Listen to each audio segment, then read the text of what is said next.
जय श्री कृष्ण मित्रों, शिव शक्ति एस्ट्रोलॉजी में आपका स्वागत है।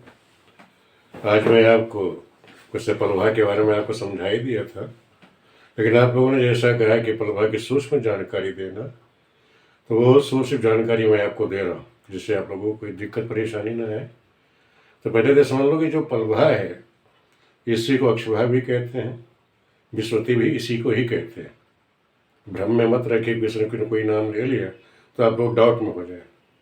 तो पलभा निकालने की सबसे शरीर जो विधि है जो पुरातन चली आई थी वो क्या था कि जब सूर्य हमारा सायन सूर्य होता था मेष राशि में, यानी 21 तारीख को, 21 मार्च को, और तुला में 23 सितंबर को, ये सूर्य वैसे 12 अंगुल की हम कोई सलाखा ले लें या कोई शंकु ले लेते हैं, और मध्याह्न के समय दोपहर 12 बजे मध्याह्न का जो समय होता है उस समय उस शंकु की जो स्थिति थी भूमध्य रेखा पे वो शून्य होती है। पूरा समझ लीजिए, आपको चित्र द्वारा समझा देता हूँ। समझ लीजिए भूमध्य रेखा है, इसी को विश्वत रेखा भी कहते हैं। इस भूमध्य रेखा पे 21 मार्च को आप कोई 12 अंगुल की सलाखा लेकर के मध्याह्न के समय रखें तो इसका जो छाया है उस समय लंबवत होगी, यानी छाया की जो मान है वो 0 होगा, और जैसे जैसे क्षण आगे बढ़ेगा वैसे वैसे वो छाया, यानी जो छाया है इसकी शंकु की वो बढ़ती जाएगी।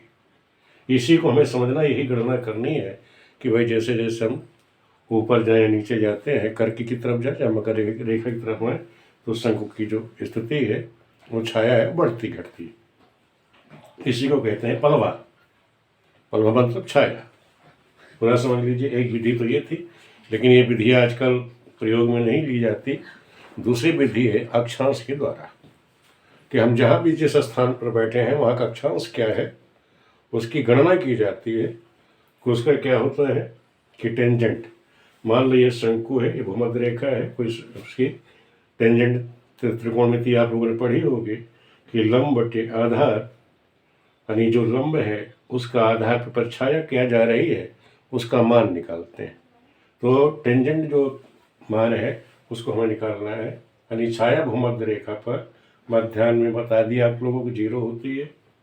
पलभा निकालने का जो सूत्र है वो आप ध्यान कर लीजिए।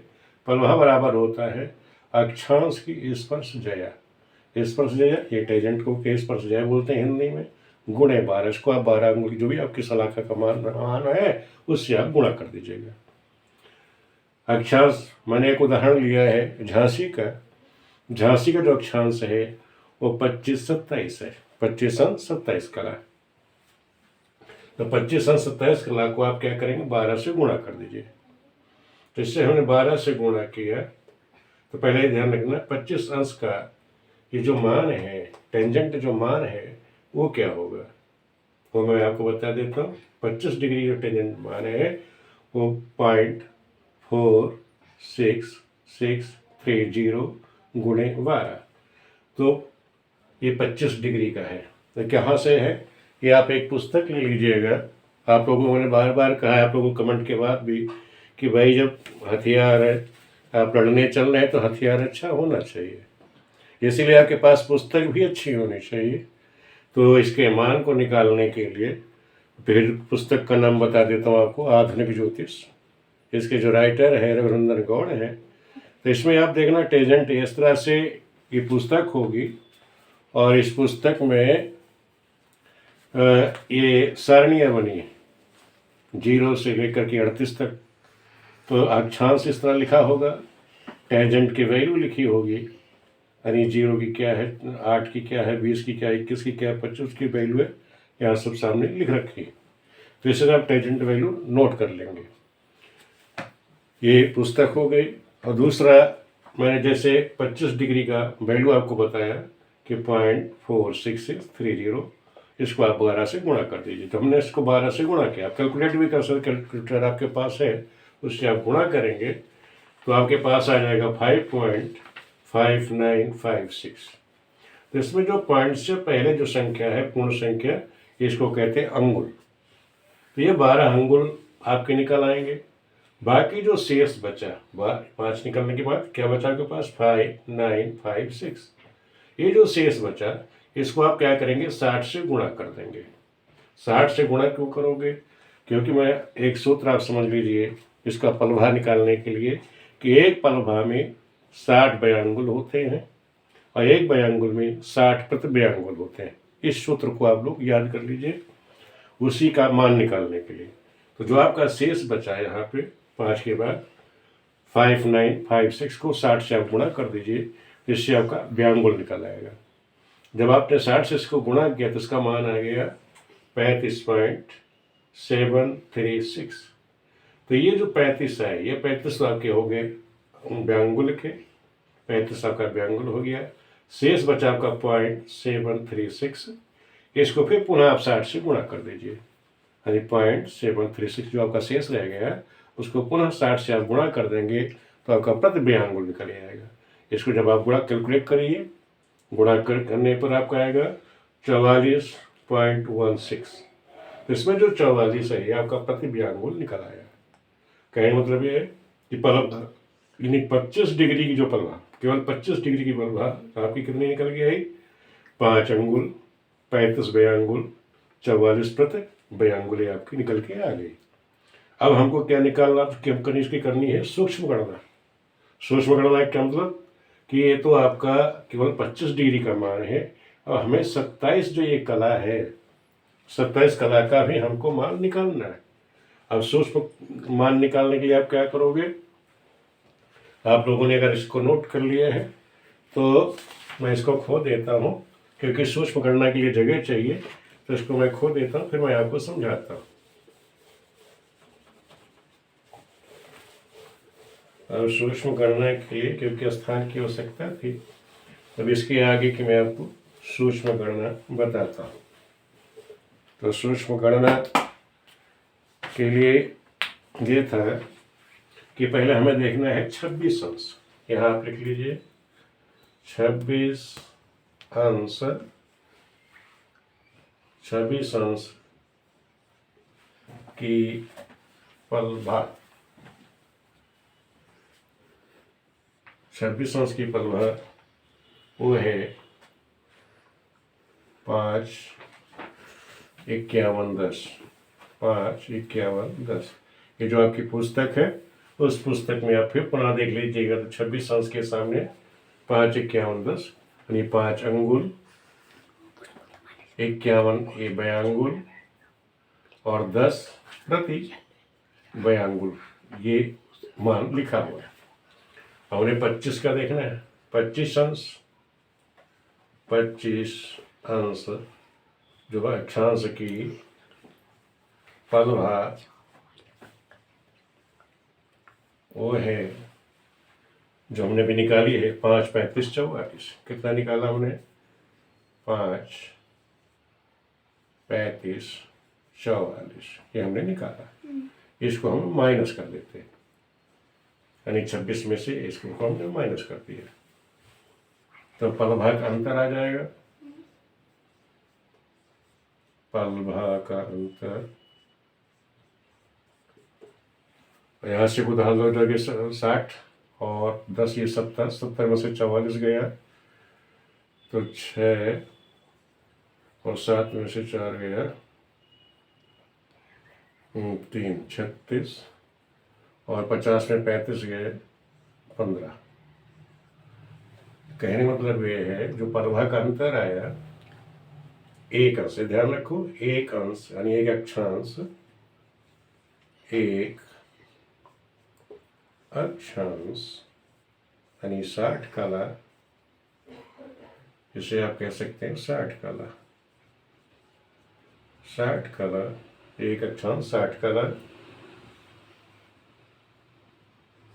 का जो पलभा है, पलभा अंतर आया है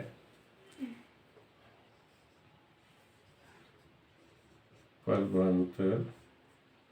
15, इसको कहते हैं बयांगुल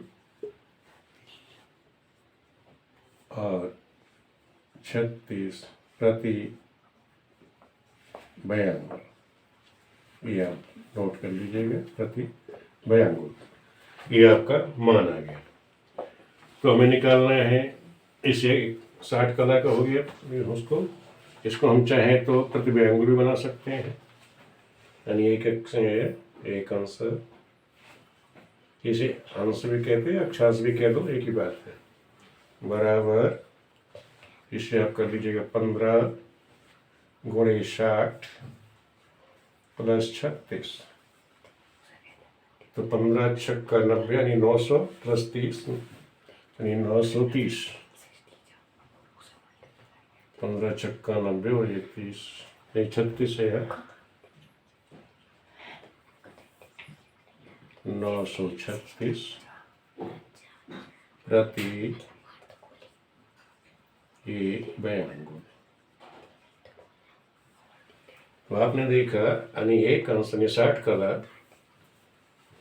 एक अंश 60 कला, तो मान जो है कितने प्रतिव्यांगुल है, और हमको निकालना मान कितना का है, मैंने 27 का निकाल दिया, झांसी का ये बच्चा है 27 कला का और निकालना है मान।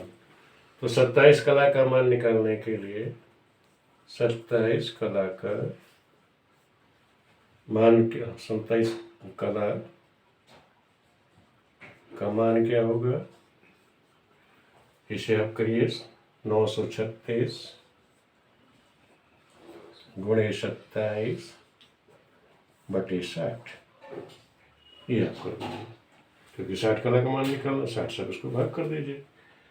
जब आप इसको कैलकुलेट करोगे, कैलकुलेटर द्वारा कैलकुलेट कर लीजिएगा, तो इसका जो मान आएगा 25 272 बटे 60। फिर इसको जब आपने 60 से भाग किया तो इसका मान आएगा 60 से भाग देने पर 421, 421 इसकी लब्धि आएगी। इस लब्धि को कहते हैं प्रति व्यांगुल, प्रति व्यांगुल।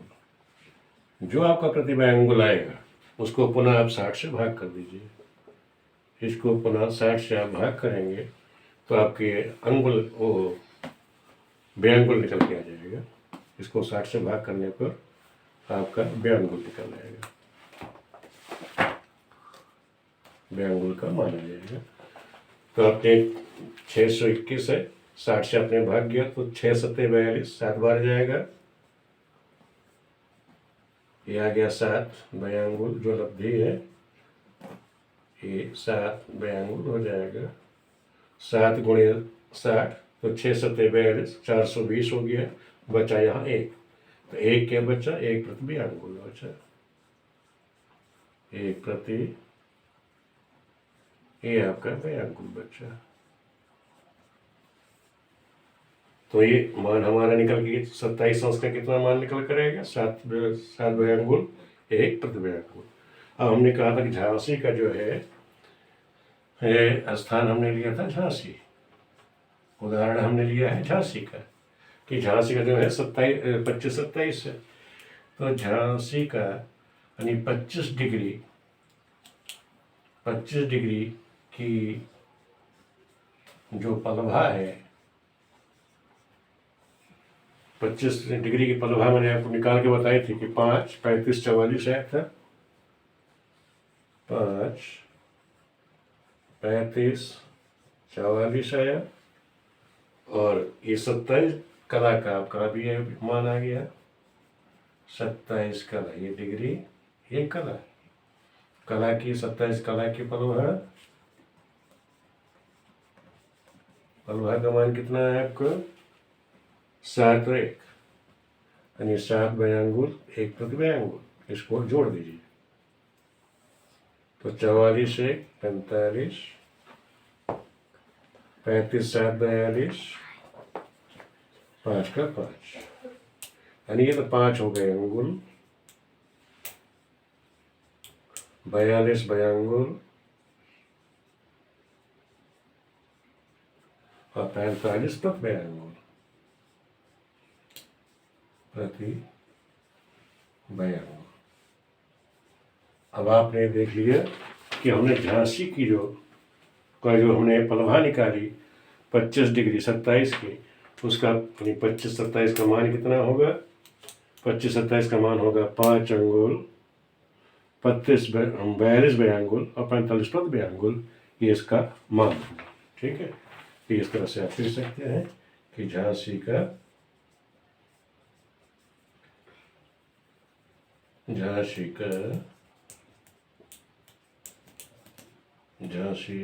की पलभा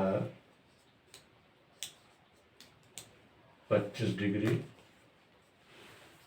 और 25 डिग्री 27 कला का जो मान है वो ये। इस तरह से आप साधन करेंगे। ये सूक्ष्म गणना है, तो आपको इस तरह से मैंने आपको सूक्ष्म गणना भी समझा दी कि बाई चांस जैसे 25 डिग्री दी ही मेन अगर दे रखा है तो ठीक है, और कहीं जैसे 25 27 हो गया, 25 जैसे मिनट का है, 29 1 है, तो एक का मान आप कैसे निकालो, वो साधन करना आप लोगों को लगता है मुश्किल लग रहा था, इसीलिए आप लोग बार बार कमेंट कर रहे थे। तो मैंने आपको सूक्ष्म गणना भी बता दी कि आगे आप किस तरह से ये विश्वती साधन करेंगे या पलभा का साधन करेंगे, तो ये पूर्ण गणना है। तो इस तरह आपको लोगों को मैंने बता दिया पूर्ण गणना कैसे करेंगे।